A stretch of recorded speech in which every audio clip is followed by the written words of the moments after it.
Assalamualaikum warahmatullahi wabarakatuh. Waalaikumsalam warahmatullahi wabarakatuh.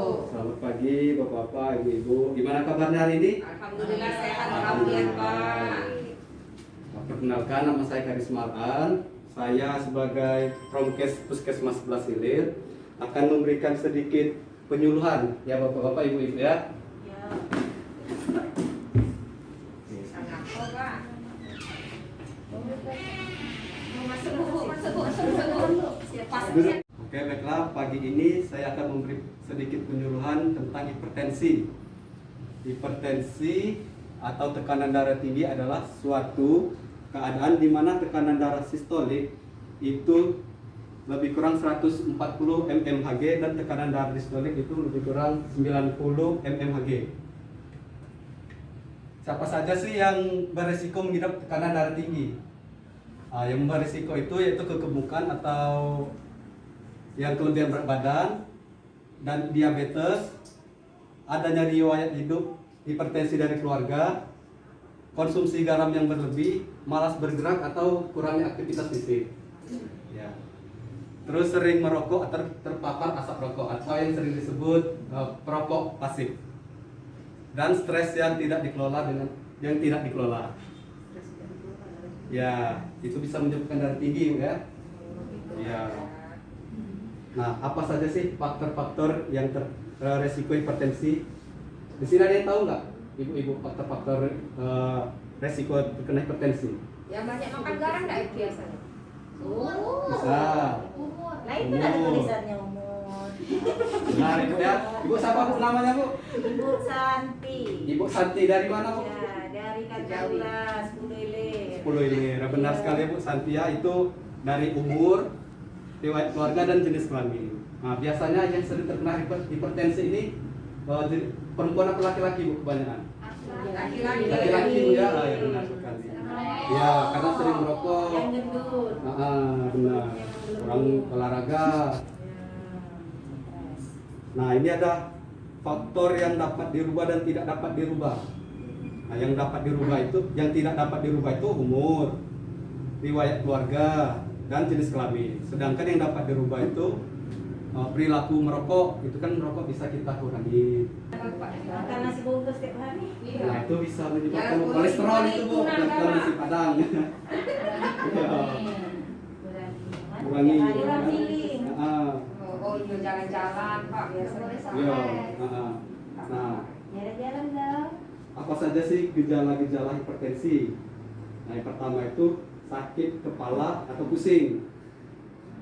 Nah, ibu belakang itu nampaknya sakit kepala gitu ya. Iya, dia ngajak jalan tadi memang.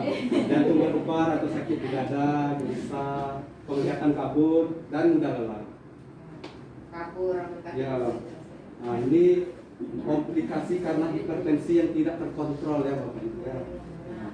Yang pertama itu bisa gagal jantung, stroke, gangguan cerebral atau otak, bisa gagal ginjal juga, kerusakan pada retina, dan yang lain-lain. Nah, ini pencegahan dan pengendalian hipertensi. Risiko hipertensi dapat dikurangi dengan mengurangi ini bu ya, konsumsi garam. Garam itu satu hari itu 1 sendok makan. Biasanya bu Santi satu hari berapa sendok? Ini Pak, asin dia ya. Oh, biasanya. Kalau 2 sendok kali kadang. Banyak micin. Banyak micin. Iya, Mulai itu harus dikurangi bu ya, mulai dari Iya. sekarang. Marah terus saya Pak. Marah terus. Darah tinggi bu Santi berarti. Lakukan aktivitas fisik teratur. Ya. Aktivitas fisik ini tidak harus dengan lari, tidak harus dengan jogging ya. Nyapu pun itu termasuk aktivitas fisik. Ibu-ibu nyapu, ibu-ibu nyuci piring, nyuci baju, itu sudah termasuk aktivitas fisik. Ya Pak, silakan Pak masuk. Oh, nah Bapak ini ditunggu. Ya. Pak RT. Lalu yang dapat dikurangi itu tidak merokok dan menghindari asap rokok. Ini Pak, siapa namanya Pak? Pak Ali. Pak Ali. Ya. Pak Ali merokok nggak Pak? Tidak sih. Tidak ya, alhamdulillah Pak ya. Di rumah ada yang merokok nggak Pak? Kate ya. Istrinya. Berarti aman Pak ya. Lalu dengan diet dengan gizi seimbang, mempertahankan berat badan ideal. Nah, Yang itu yang susah. terakhir, Mempertahankan berat badan ideal itu.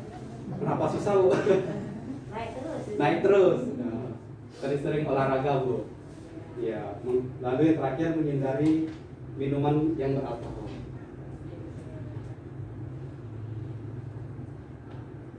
Nah, kita dapat mengendalikan hipertensi ini dengan namanya itu patuh. Patuh itu singkatan dari periksa kesehatan secara rutin. Bapak, Ibu ada yang ingin ditanyakan? Ciri-ciri hipertensi tadi kan? Ciri-ciri hipertensi. Serangan jantung. Iya, serangan jantung. Ini bisa nyeri di belakang tulang dada. Jadi aku Ya, belakang. Ya, menjalar ke leher, lalu dari dada ke bahu dan lengan. Nah, dari dada menjalar ke rahang, sini Bu ya. Leher. Nah, dari dada kiri bawa ulu hati. Itu sering emah itu nah, itu salah satu cirinya itu ya. Di daerah punggung juga antara kedua berikan. Langsung denyut dari belakang ke belakang, dari depan ke belakang. Nah, ya benar. Punggung. Oh iya iya. Baiklah, ada yang ingin ditanyakan lagi? Hampir mirip dengan kolesterol ya? Ya benar Bu. Baiklah Bapak Ibu, ada yang ingin ditanyakan lagi? Ya, sudah cukup ya, sudah jelas ya Bu ya. Kalau sudah jelas, nggak ada ditanyakan lagi, giliran saya yang bertanya. Oke.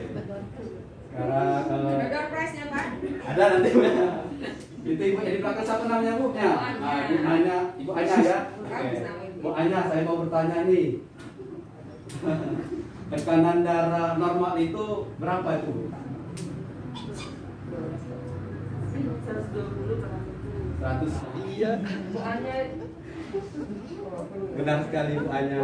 Terus Ibu itu siapa Bu yang cedoping namanya? Ya. Bu Maudi. Mau di Kusnaidi. Bu Maudi. Ya, Bu Maudi. Coba sebutkan faktor-faktor apa saja yang dapat dirubah di hipertensi. Yang dapat dirubah. Merokok. Merokok benar. Apalagi Bu? Garam. Kurang makan buah dan sayur. Iya. Terus apa lagi?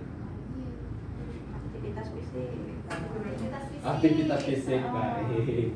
Terus untuk Bapak ini Bapak Ali tadi Pak ya. Nah, kalau faktor risiko yang tidak dapat dirubah itu apa? Apa aja itu Pak? Umur. Umur ya Pak. Jenis kelamin. Jenis kelamin dan Riwayat keluarga. riwayat keluarga baik. Benar sekali ya, Pak ya. Ini saya ada sedikit video tentang hipertensi Bapak Ibu. Baiklah kita dengarkan. Jumlah yang diukur dalam setiap detak ketika jantung berkontraksi dan mendorong darah melalui arteri ke seluruh tubuh. Angka tekanan darah sistolik yang normal adalah sekitar 120 mm/Hg. Sedangkan tekanan darah diastolik adalah tekanan darah di dalam arteri saat jantung sedang tidak berdegup. Angka tekanan darah diastolik yang normal adalah 80 mm/Hg. Secara global, 1 miliar orang di dunia memiliki hipertensi. 2/3 diantaranya tinggal di negara berkembang dengan prevalensi yang terus meningkat tajam. Diprediksi, pada tahun 2025, sebanyak 29% orang dewasa di seluruh dunia terkena hipertensi. Hingga saat ini, hipertensi menjadi penyebab kematian sekitar 8 juta orang setiap tahun. Sebanyak 1,5 juta diantaranya terjadi di Asia Tenggara. Hipertensi disebut the silent killer karena sering muncul tanpa keluhan. Penderita umumnya tidak tahu kalau mengidap hipertensi. Hanya 1/3 penderita hipertensi yang terdiagnosis oleh tenaga kesehatan, dan ironinya hanya 0,7% yang minum obat secara rutin. Ada 2 faktor risiko hipertensi. Yang pertama adalah faktor yang melekat pada penderita seperti umur, jenis kelamin, dan genetik. Faktor kedua adalah faktor yang diakibatkan oleh perilaku hidup tidak sehat seperti merokok, konsumsi garam berlebih, berat badan berlebih, atau kegemukan. Diet rendah serat, kurang aktivitas fisik, konsumsi alkohol, dan stres. Hipertensi bisa dicegah dengan melakukan pola hidup sehat yang dianjurkan seperti memenuhi gizi seimbang dan membatasi gula, garam, serta lemak, mempertahankan berat badan dan lingkar pinggang ideal, yaitu pria kurang dari 90 cm dan wanita kurang dari 80 cm. Olahraga teratur, stop merokok, hindari konsumsi alkohol, konsumsi obat secara teratur karena penderita hipertensi membutuhkan pengobatan yang lama dan terus-menerus sepanjang hidup. Ukur kadar gula darah, tekanan darah, dan periksa urin secara teratur. Tekanan darah yang diperiksa harus dicatat sehingga dapat dimonitor dengan ketat. Dia semua penderita hipertensi mengenali atau merasakan keluhan maupun gejala. Namun biasanya keluhan berikut yang dirasakan: sakit kepala, gelisah, jantung berdebar, penglihatan kabur, rasa sakit di dada, dan mudah lelah. Mengapa hipertensi berbahaya? Karena jika tidak dikontrol, hipertensi dapat menyebabkan terjadinya komplikasi seperti penyakit jantung, stroke, kerusakan ginjal, kerusakan retina, penyakit pembuluh darah tepi, gangguan saraf, dan gangguan otak. Setiap orang harus memeriksa tekanan darah secara rutin. Jika tekanan darahnya tinggi, segera konsultasi dengan tenaga kesehatan untuk mendapatkan penanganan lebih lanjut. Sebagian penyandang hipertensi dapat mengontrol tekanan darahnya dengan melakukan perubahan gaya hidup saja. Namun, sebagian lainnya memerlukan tambahan obat.